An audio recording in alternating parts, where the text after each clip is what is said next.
Hello, my name is Burton Yi. I'm the Executive Chef at SW Steakhouse at Wynn Palace. Today, we'll go over how to cook an amazing steak at home. You just need simple ingredients, a beautiful steak. Here we got a Snake River Farms sirloin, which is a signature steak at SW. You also need some salt, pepper, some beautiful herbs, a little bit of butter. This is a lot, but we just need a little bit. Some garlic, parsley, and some potatoes that we'll be cooking later to accompany the steak.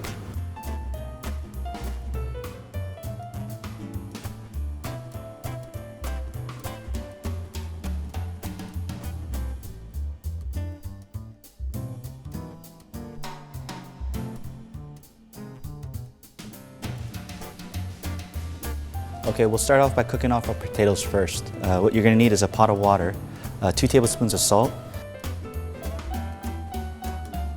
and then you're gonna add your potatoes. These will be cooking for about 7 to 8 minutes. All right, now it's time for the fun stuff. What we're gonna do is we're gonna start off by preheating our pan to about medium-high heat. While this is getting hot, we're gonna season the steak on both sides. We'll add a little bit of olive oil, a generous amount of salt, some pepper. The reason why I add a little bit of olive oil is to help the salt to stick to the beef.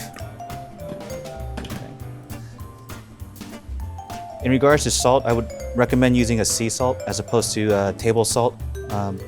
Right now I'm using coarse sea salt. The coarse sea salt helps bring out the flavor of the steak. If you use smaller grains of salt, you might over-season.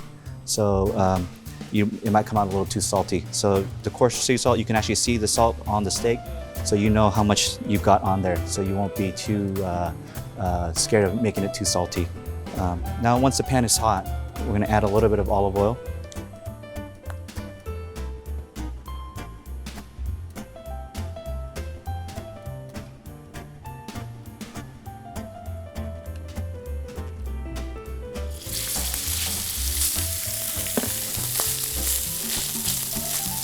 Try not to move the steak too much. Once you place the steak on the pan, you don't need to move it around. So let it cook. Now, judging by the heat, I'm gonna lower the heat a little bit. There's a little bit too much smoke. You can hear the beautiful crackling of the steak. You're gonna season this side until it's nice and golden brown. Once it's golden brown, you're gonna flip it over and do the same. Now, depending on the size of your steak, if your steak is thick, you're gonna want your heat to be a little bit lower. If your steak is thin, you're gonna want it to be a little bit hotter so you don't burn.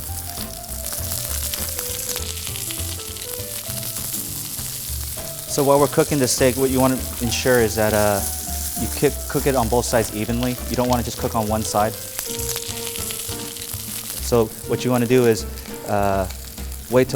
cook both sides until nice and even. And then once they're cooked on both sides evenly, we'll baste it with some butter, garlic, and thyme. Some of you at home might be wondering, whenever I cook steak at home, it's always overcooked. A good way to judge the temperature of the steak is maybe doing the finger test. What I like to do is if you get your pointer finger and your thumb, you put it together and you hold you press the soft part of your hand here. That'll tell you that it's about a medium rare. Just about ready. So what I'm gonna do is I'll add a little bit of butter, a smashed clove of garlic, and some thyme. And then here I'm gonna start basting the steak. It gets really aromatic with the garlic and the thyme. And as the butter browns, you get a nice sweet nutty flavor that's going to be added to the steak. As you're basting, you don't really need the fire or additional heat, because your pan's already hot, and you're going to get a nice browning of your butter. Now, after basting for about a few minutes on that side, what we're going to do is flip it over and baste the other side.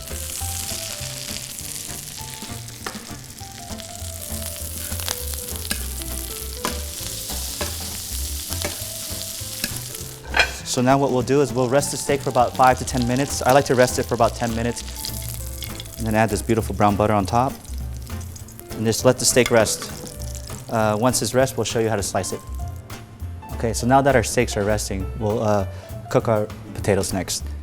Once the pan is hot, I'll add a little bit of the fat.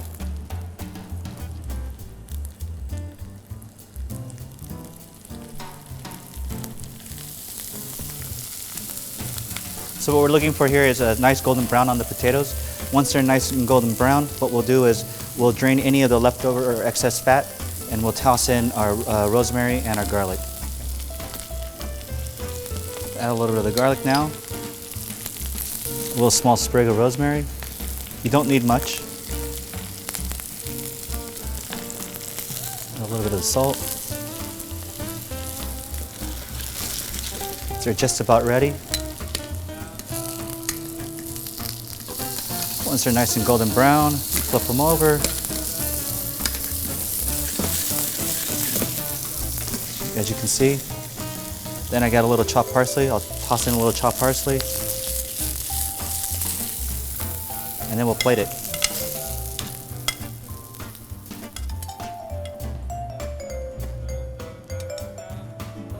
Okay, so now that our potatoes are done and our steaks rested for 10 minutes, let's take a look inside.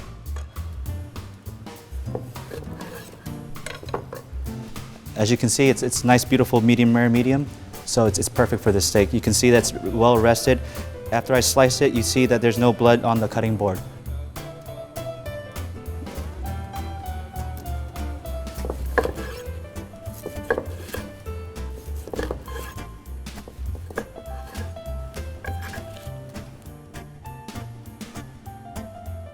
At home, you can leave your steak whole, but here I've already sliced it and finished it off with a little bit of Maldon sea salt. We've got our beautiful roasted potatoes, we've got our amazing steak, and now it's time for dinner. Enjoy.